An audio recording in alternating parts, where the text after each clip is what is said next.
Kelionė po Siciliją. Kaip sutikti naujuosius metus?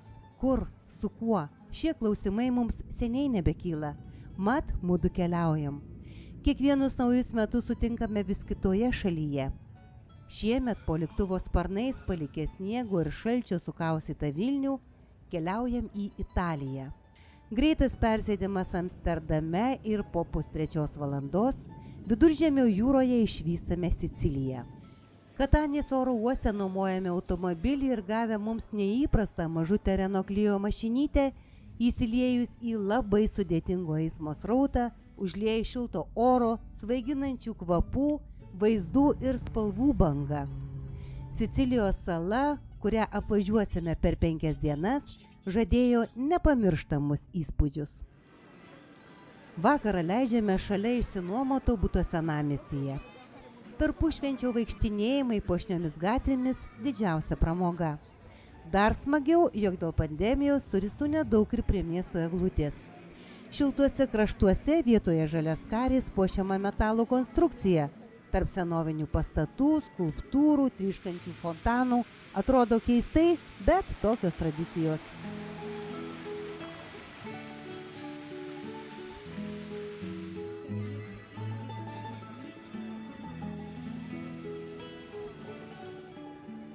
Senamiestyje, kur be pažvelgsi, visur bažnyčios. Pro atviras duris girdisi pamaldų garsai. Siciliečiai itin religingi. Traukos vieta kalėdinė mugė. Skoningai ir žaismingai rengtuose prekystaliuose daugybė įvairių rankų darbo niekučių, margaspalvių skanėstų, keptų riešutų ir šokolado. Grazie. No. Grazie. Vakarieniaujame ant gatvės prie restoranėlio, jūros gėrybės, vietinis vynas, neįprasta ir skanu. Todėl, kad šilta, kad taip vietiniams įprasta, dar pandemija, viduje nei karto nevalgėme per visą šią kelionę. Rytmetį žadina ne aušra, bet šurmulys po langu. Smagiai šūkčiodami visokio plauko prekeiviai tiesiog gatvėje ant savo vežimėlių jau krovė menkavertės prekes. Po 10 eurų kainuojančias neva firminės rankines, batus, apatinius ir kitokį šlamštą. Prasibrovę pro pardavėjų brukamus niekalus bažnyčios aikštėje pagaliau randame tikrą sicilietišką turgavietę. Kalnai įvairiausių šviežiausių daržovių, prinokusių kvepiančių vaisių, kokių ligšiol neteko ragauti, visokiausių sūrių ir žuvies, daugybė nematytų jūros gėrybių, kaupai įvairiaspalvių alyvuogių, marinuotų, sūdytų, džiovintų skanėstų ir prieskonių. Savo prekėmis besipuikuojantys ir jas kuo pelningiau parduoti geidžiantys ūkininkai smagiausias reginys. Sì, let's go, Liotto, let's go. 2 euro ammazzo, l'unica cosa che ancora si sta mantenendo. Poi si è che le spinate. Sara sta scherzando. Perché this is mother is at. Yes. Siamo finiti a letto.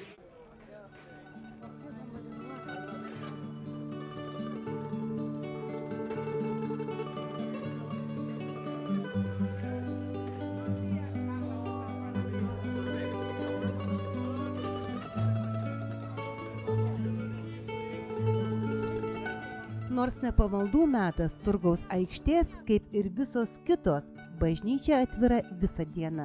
Ramybės, poilsio, maldos, čia galima užsukti bet kada.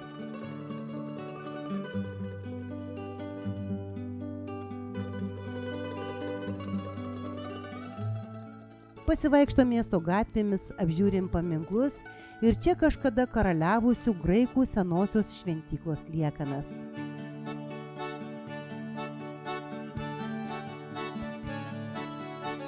Netrukus, palikus painų gatvelių labirintą, mes jau važiuojame Modicos miesto link. Į Katanę šios kelionės metu mes dar sugrįšime.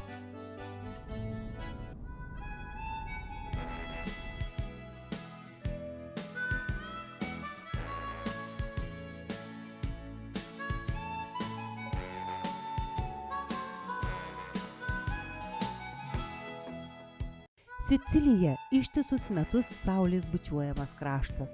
Gruodžio pabaiga, o daržai tebežaliuoja, suartuose laukuose dygsta grūdinės kultūros, soduose noksta citrusiniai vaisiai.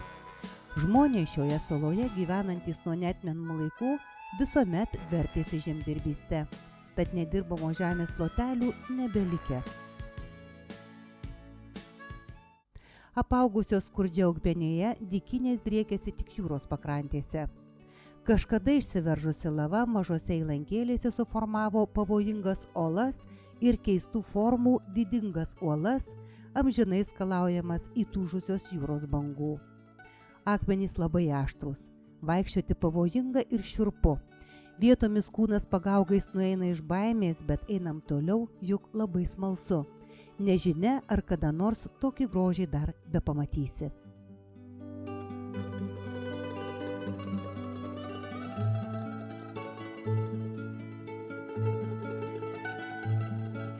Dėl šilto klimato keliautojai į Siciliją atvyksta ištisus metus. Saloje maudymosi sezonas tęsiasi nuo gegužės iki lapkričio. Žavi ne tik balti paplūdimiai. Didingos uolos mažose įkalnėse iššūkis ekstremalams. Būtent Sicilijoje nuo aukšto sutataus skardžio stačia galva šokti į jūros bangas privalu.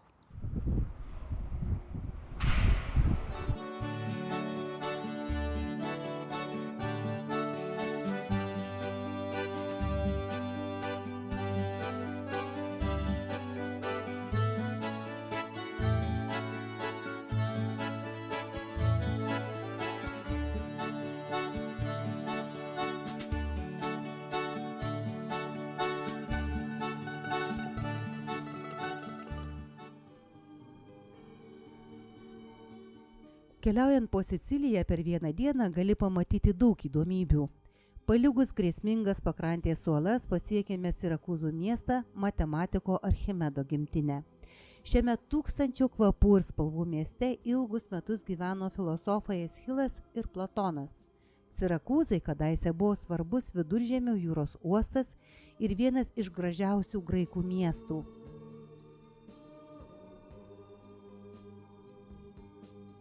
Sirakūzų senamiestis saugomas UNESCO įsikūręs Ortigijos saloje iš 3 pusių supamas jūros, 4 tiltai sujungta su Sicilija. Šis senovinis miestas yra vienas gražiausių ir daugiausiai turistų sulaukiančių Sicilijos miestų, kupinas istorinių įžymybių. Įspūdingiausia senoji miesto katedra, senų senovėje buvusi Deivės Atėnės šventykla.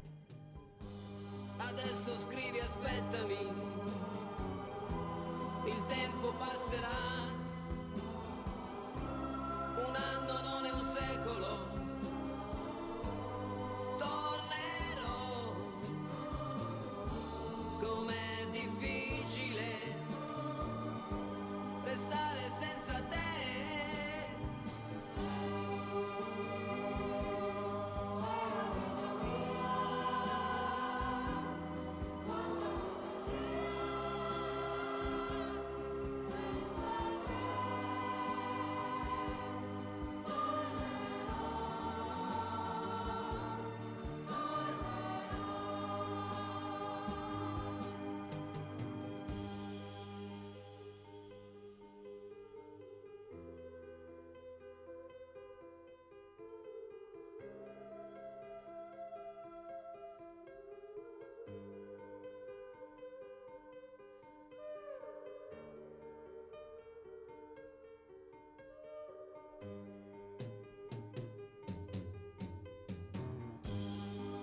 Quando sei partito è cominciata per me la solitudine.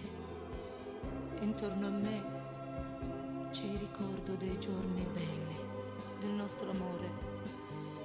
La rosa che mi hai lasciato si è ormai seccata ed io la tengo in un libro che non finisco mai di leggere. Ricominciare insieme, ti voglio tanto bene. Il tempo vola, aspettami, tornerò, pensami sempre, sai, e il tempo passerà. Sei la vita mia.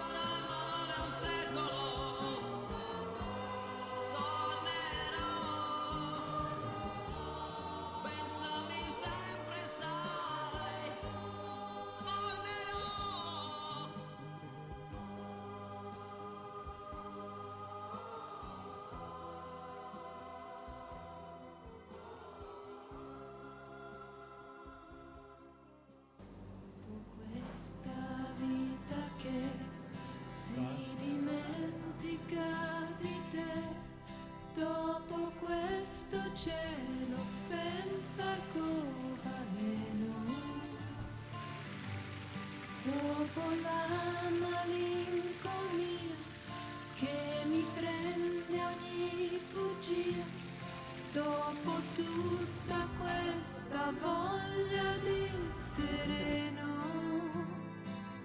dimmi chi ci sarà. Dopo il sogno delle Hawaii, come tutti i marinai. Vakarėjant vėl pasileidžiame į kelią. Naktį praleisime Modicoje.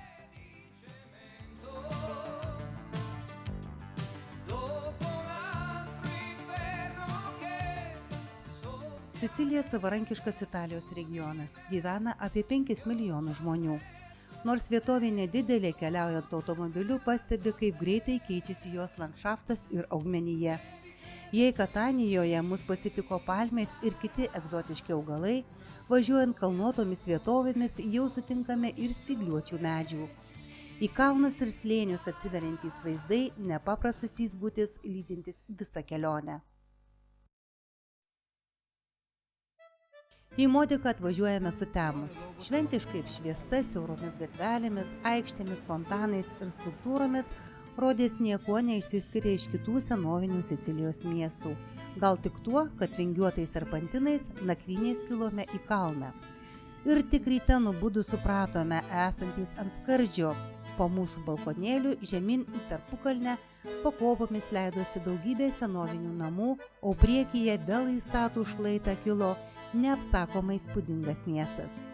Gyvuojantis nuo neatmenamų laikų jis priklausė graikams, romėnams, net normanams, kol XIX amžiuje tapo Italijos karalystės dalimi. Apmaudu, jog prieš 200 metų žemės drebėjimas miestą apgriovė.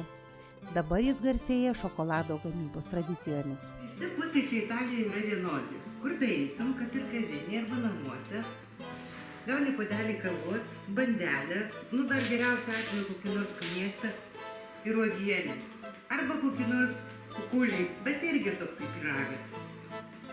Taip, namuose net į galvą nešautų valgyti tokius maistus. O čia visai skanu.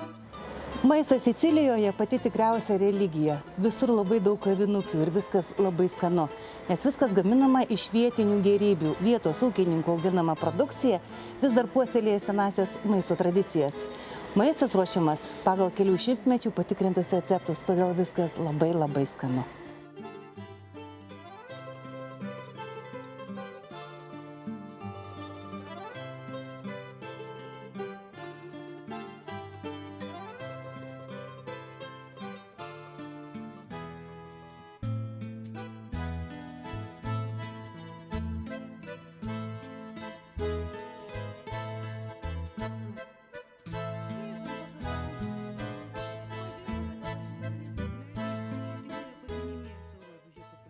Modica, kurioje dabar gyvena 55 000 gyventojų, turi 100 bažnyčių įvairiais laikmečiais pastatytų ant aukštų šlaitų, tad jas pasiekti labai sunku.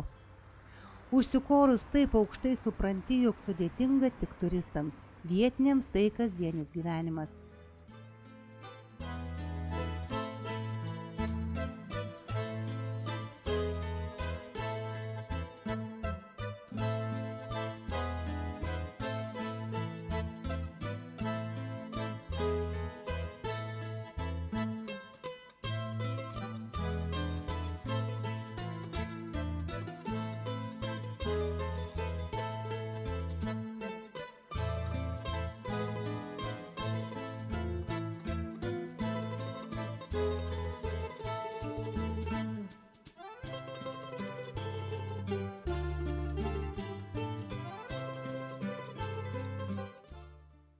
Pandemija katalikus pagaliau atpratins nuo švęsto vandens. Indai yra tušti, nes čia pagrindinis yra bakterijų šaltinis ir dabar vietoj švęsto vandens yra dezinfekcinis skystis. Tai gal jau išmoks nebučiuoti visų šventų paveikslų į vieną vietą visi ir vieno vandens nečiupinėti, nes ir ten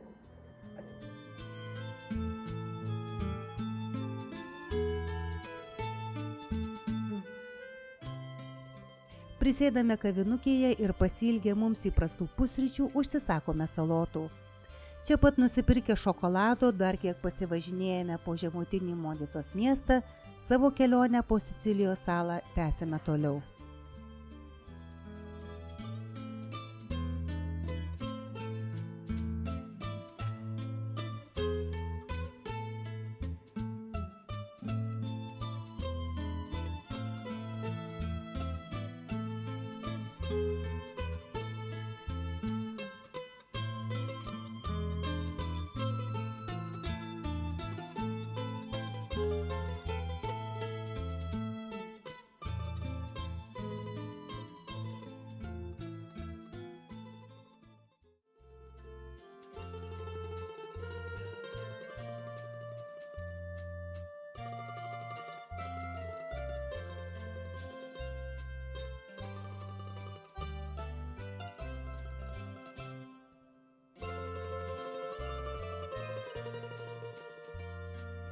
Netoli Modigos aptinkame unikalią viečiukę Kava Dispika neolito laikotarpio gyvenvietę panašią į šių dienų daugiabutį.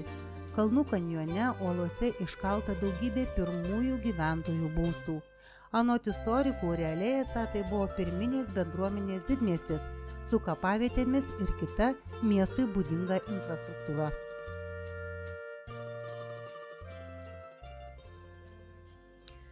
Deja, daug ko apžiūrėti negalime dėl labai prastos būklės, gal dėl to, kad Sicilija pasaulyje turi bene daugiausiai istorinių artefaktų, dėmesio jiems čia skiriama ne per daugiausiai. Jau ne pirmoje vietoje pasigendame ne tik konkrečių nuorodų, bet ir elementaraus saugumo. Norint prisiliesti prie tikros istorijos, landžiojant tarp autentikos turi būti itin atsargus. Grėsmė ne vien susižeisti, nukentėti galima ir nuo labai aštrių kaktusų spyglių ir net kibių jų vaisių.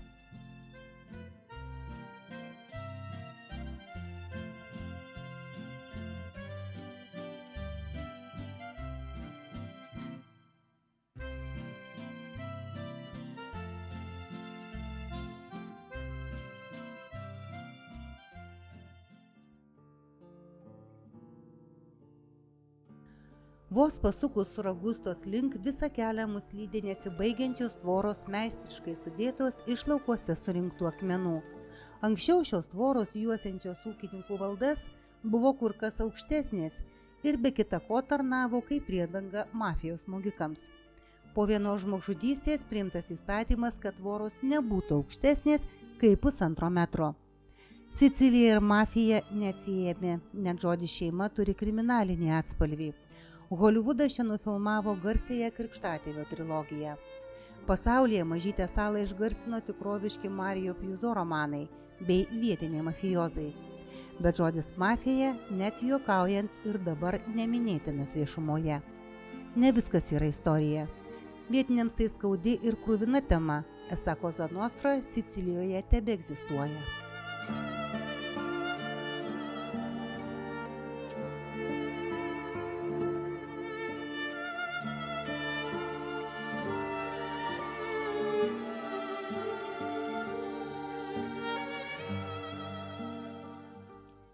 Pakeliui aplankome Rakūzą, senovinį miestą stūstantį ant kalno išvystame iš tolo.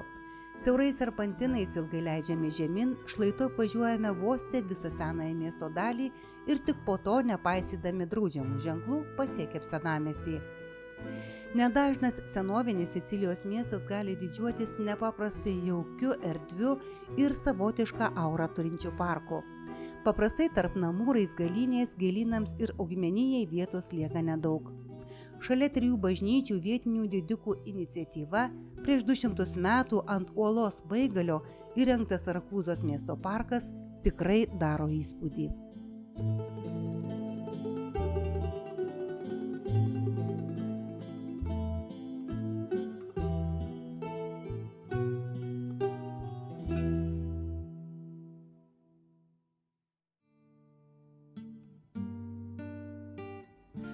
Raguza barokinio stiliaus miestas. Nors 17 amžiuje buvo sugriautas ir vėl statytas po žemės drebėjimo, senamiestis įtrauktas į UNESCO pasaulio paveldo sąrašą.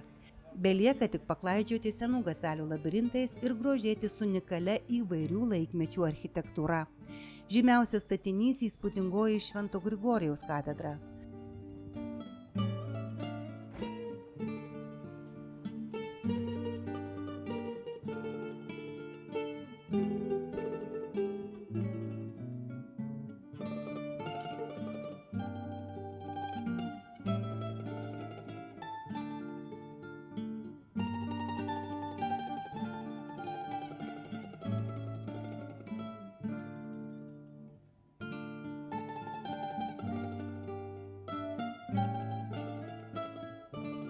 Norint ją apeiti, didžiuliais laiptais užkopėme vos ne iki paties kupolo viršaus. Pasigrožėjus miesto panorama, jau kitais laiptais nusileidome žemyn į centrinę aikštę.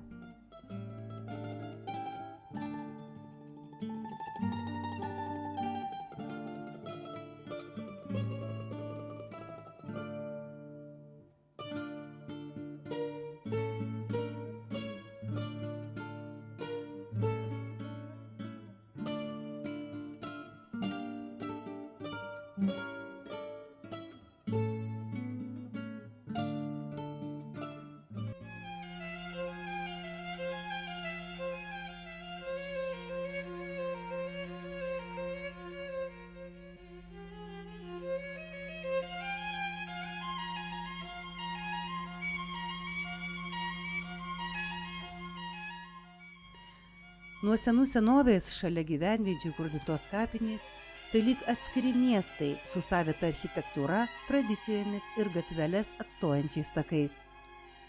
Labiausiai stebina įvairios architektūros šeimos kriptos, primenančios koplyčias. Išėjusių nuotraukos ant kiekvieno šiuolaikiško paminklo šiam amžino poilsio miestui suteikia savotišką koloritą, kuris mums labai patiko.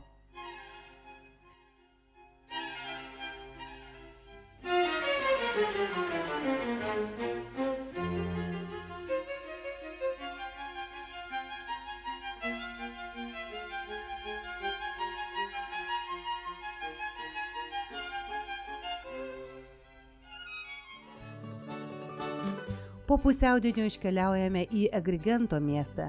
Prieš įsikurdami nakvyniai dar skubame apžiūrėti Šventyklų slėnį.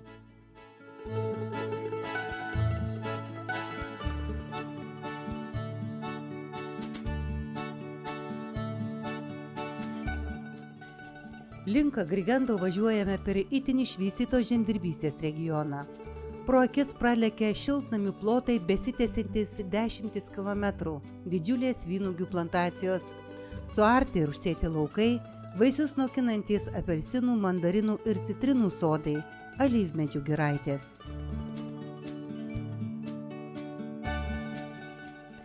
Šeštą valandą vakaro besileidžianti saulė vienintelis trūkumas po Siciliją keliaujant žiemą. Diena labai trumpa, norint kuo daugiau pamatyti, žioplinėti nėra kada. Į Agrigento atskubėjom dėl Šventyklų slėnio. Tarp alyvmedžių ant kalnagūbrio netoli jūros yra keletas geriausiai išsilaikiusių senovės graikų šventyklų pasaulyje. Visos slėnyje yra matomos 8 šventyklos, iš jų tik 2, Konkordė ir Hera, išsilaikiusios geriausiai, kitų tik griuvėsiai. Šventyklos viena didžiausių įspūdžių šioje kelionėje palikęs reginys ilgam įsirėžė į atmintį.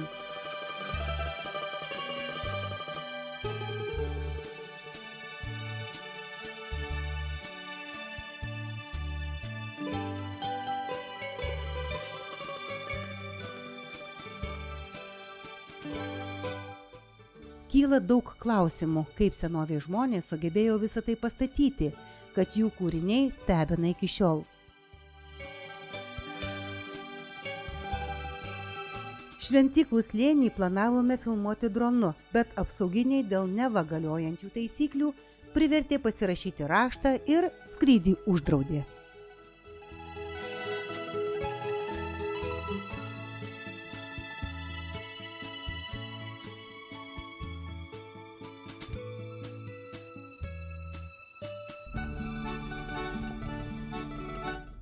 Agrigento miestą esantį pietinėje Sicilijos pakrantėje pasiekėme sutemus. Nakvynę išsinuomojom senamiestyje, bet pėsčiųjų gatvėje esantis butas buvo netaip lengvai pasiekiamas. Silpnai apšviestos siaurutės gatvės atrodo nepravažiuojamos, bet kažkaip išsisukiojus tarp pėsčiųjų ir automobilių, apsukę ratą vėl ir vėl atvažiuodavome į tą pačią vietą. Navigacijai klaidžiojant, kvartalą apsukome mažiausiai porą ratų. Čia nelaiptai kartais. Vietomis rodės, jog su visa mašina tuoj nugarmėsime laiptai žemyn, kol pagaliau supratome, kaip turi pravažiuoti.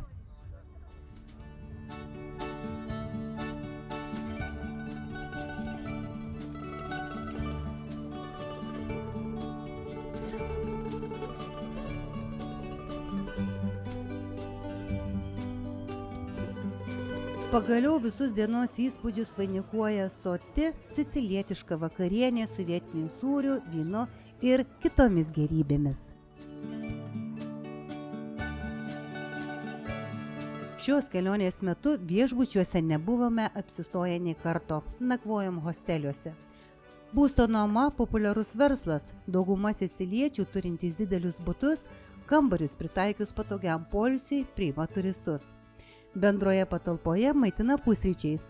Dažniausiai tokio tipo hosteliuose būna keli kambariai su visais patogumais. Tokius hostelius ar apartamentus renkamės norėdami gyventi pačioje miesto širdyje. Be to, turi didesnę galimybę pažinti vietinius ir jų gyvenimo būdą.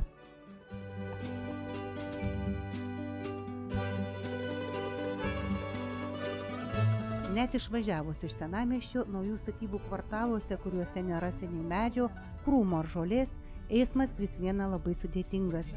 Jau kelintą kartą pasidžiaugėme išsinuomojus nedidelę mašinytę, kuri tiek siaurose gatvėse, tiek vietiniuose keliuose ar autostradose pasirodė gana manevringa, pajėgi ir pakankamai erdvi.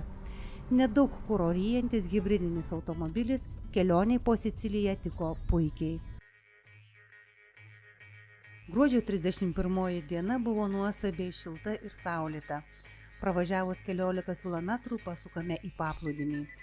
Šlaitai įrengtais laiptais leidžiame žemyn. Paėjus smėlėtų krantų išvystame ir žymėje Turkų laiptais pramintą sniego baltumo uolą išsišovusią į jūros smėlį. Kadaise prie šios natūraliai susiformavusios laiptuotos uolos atplaukdavo piratai iš Turkijos ir Šiaurės Afrikos. Čia jie rasdavo ramų prieglobstį, be to tai buvo vienintelis būdas išsilaipinti pakrantėje ir vietinių gyventojų nelaimiai pasiekti ant skardžio toliau nuo jūros įsikūrusias gyvenvietės. Iš čia ir kilęs Turkų laiptų pavadinimas.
Canzone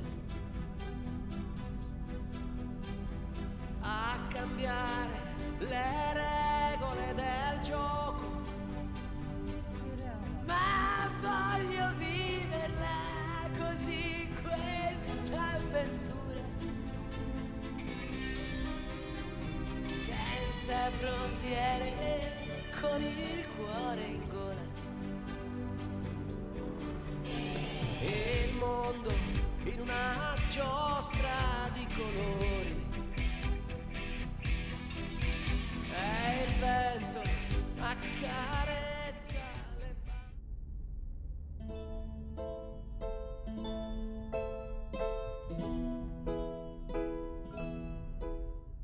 Sicilijos sostinė Palermas vidurdienį pasitinka daugybės bažnytinių varpų gaudesių. Tai vienas labiausiai turistų lankomų objektų Sicilijoje, tarsi muziejus po atviru dangumi, kartu stebinantis savo kontrastais. Lyg didžiulis skirtingų tautybių, kultūrų, paveldo ir nūdienos kratinys supiltas į vieną katilą. Stulbinantis išskirtinai istoriniais pastatais, kupinas triukšmo, prabangos ir skurdo.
Palermą prieš 3000 metų įkūrė finikiečiai, vėliau jį valdė graikai, romėnai ir net arabai. Sostinė buvo smarkiai apgriauta per Antrąjį pasaulinį karą, atstatyta labai chaotiškai. Vienas įspūdingiausių pastatų 9 amžiuje statyti normanų rūmai visais laikais priklausė valdžiai. Dabar tai Sicilijos parlamentas. Abejingo nepaliekanti Palermo katedra statyta viduramžiais iš kitų grožio kompleksų išsiskiria skirtingų laikų ir religijų stilių mišiniu. Išorėje ir viduje katedra yra tikras meno kūrinys, prie kurio darbavosi arabų, ispanų, vokiečių architektai, skulptoriai ir menininkai.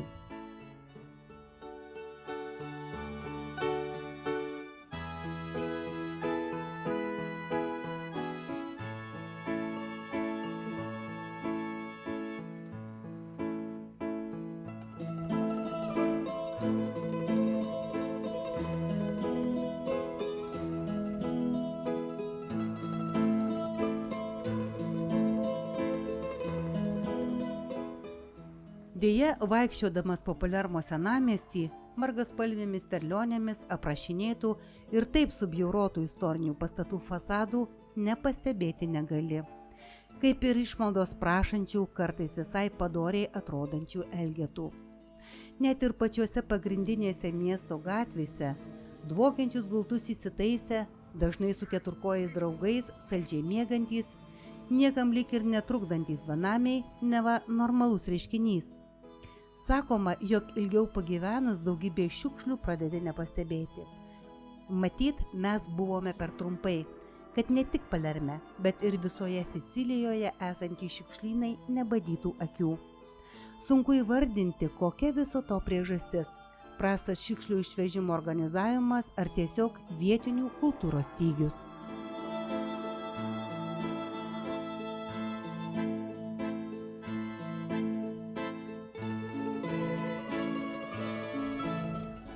Nors dėl galimo teroristų išpuolių gatvėse buvo sustatyti cementiniai užtvarai, naujieji 2022 metai Sicilijos sostinėje sutikti itin kukliai. Trumpam susirinkus miniai žmonių, kai kas sprogdino įvairias petardas ir visi džiaugsmingai sveikino vienas kitą. Dėl COVID pandemijos Palerme, kaip ir daugelį pasaulio miestų, iškilmingų fejerverkų buvo atsisakyta.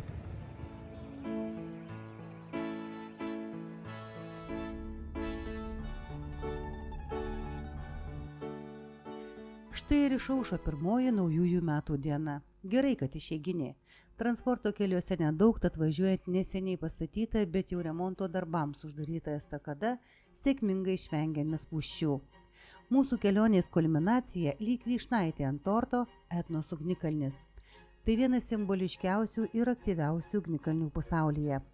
Etna labai mįslinga, jos aukštis nebūna pastovus, nes keičiasi su kiekvienu nauju išsiveržimu. Lavos srautai karts nuo karto papildo ir besikeičiantį kraštovaizdį.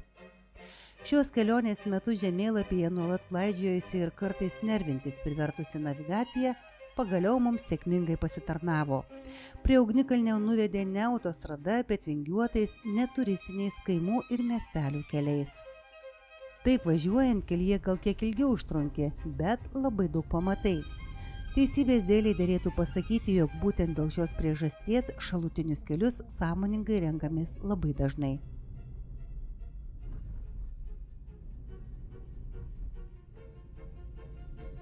Kylant link ugnikalnio pamatome beveik visus metų laikus.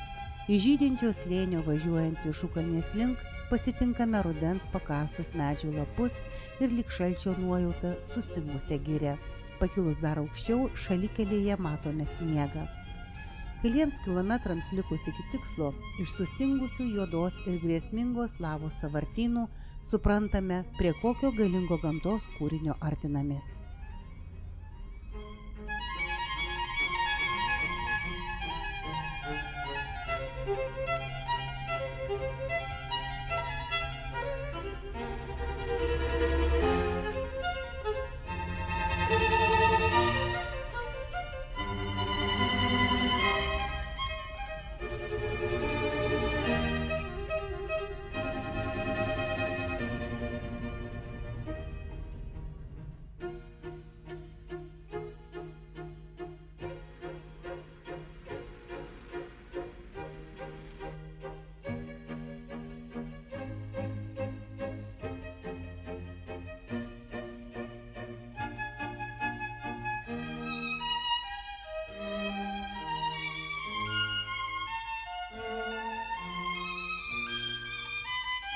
Smarkiai vėjuotų orų kilti į viršų neįtin jauku, jautiesi saugiai, bet vis viena baisu. Į viršukalnę prie kraterių, iki kurių gabena speciali technika, nutarėme nevažiuoti. Nors šviečia saulė, bet su tam nepritaikytais rūbais, ūžaujant žvarbiam vėjui ant ugnikalnio labai šalta.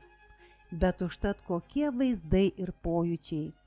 Jų sulyginti su nieko negali. Pasijunti toks mažas žemės vabalėlis.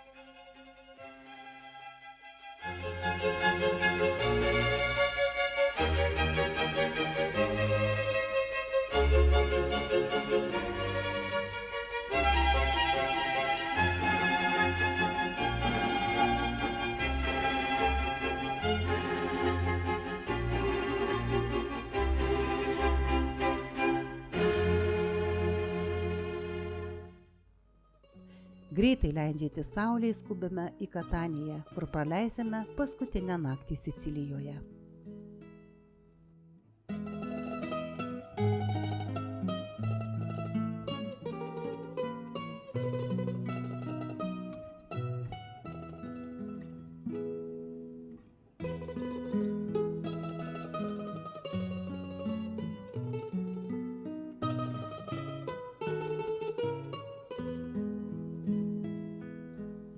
Katanijos miestą pasiekėme jau sutemus, nors atsistojome kitoje vietoje, bet miestas mums jau buvo pažįstamas.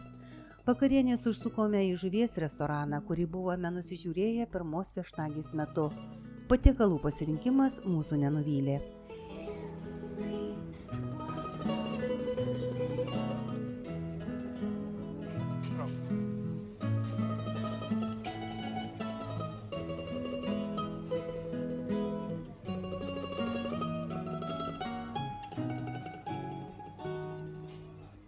Ankstyvą rytmetį pasitinka ramus miesto gaudesys nuspalvintas varpų skambesiu, šikšlionomis bet jaukiamis gatvėmis. Katanija visai kitokia. Čia nėra tų pastelinių spalvų namų, kuriuos matėme kituose Sicilijos miestuose. Dėl tamsiai pilkų statinių iš pradžių miestas atrodo niūrus ir rūstus, bet kai akys apsipranta, supranti, jog tai miestui suteikia išskirtinio žavesio. Iš pažiūros nykus namai stebina jaukiais vidiniais kiemeliais ir labai erdviais butais su aukštomis lūbomis. Katanijos miesto pagrindinė statybinė medžiaga – vulkaninės uolienos. Etnos ugnikalnio šešėlyje dar graikų įkurdintas miestas nuo išsiveržimų nukentėjęs keletą kartų. Sugriautas, užlietas lava, užpiltas vulkano pelenais ir vėl atstatytas. Jeigu vaikštot po Siciliją, tai būtinai reikia žiūrėti po kojam, nes visas gatvės, tiek kaime, tiek centrinės gatvės miestuose, visos yra užminuotos ir visos pilnos šunų kakaliukų.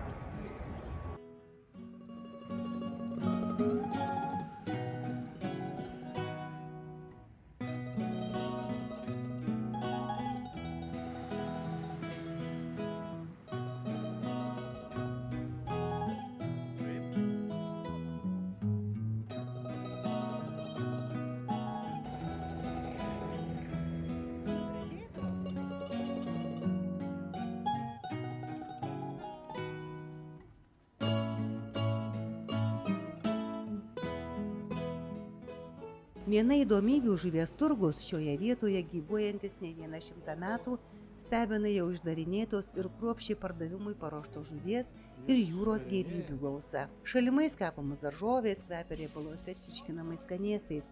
Pasidairyti galima ir po blusturkį, kuriame prekės nuo menkaverčių dažytų kriauklių ir visokių niekučių iki prabangaus antikvariato. Būsite Katanijoje, būtinai užsukite žuvies, jei nepirkti, tai bent pažioplinėti.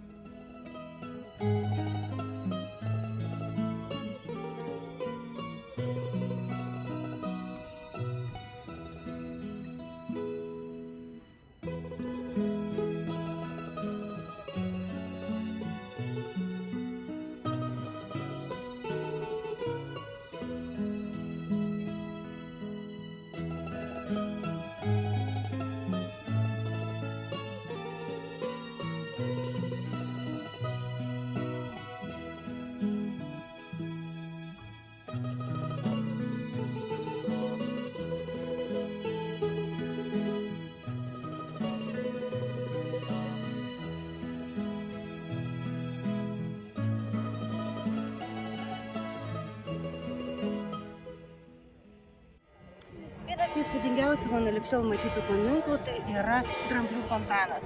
Pats dramblys yra padarytas iš lavos.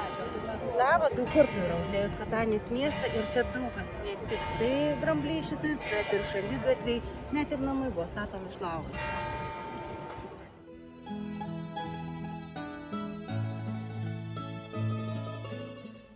Katedros aikštėje po Pristipino kavinę praeiti tiesiog neįmanoma. Vitrinos vilioja skanėstais ir jaudinančių kavos kvapu. Stebuklinga Pristipino magija sukuria emociją, kuri apima visus pojūčius ir išlieka neišdildoma atmintyje.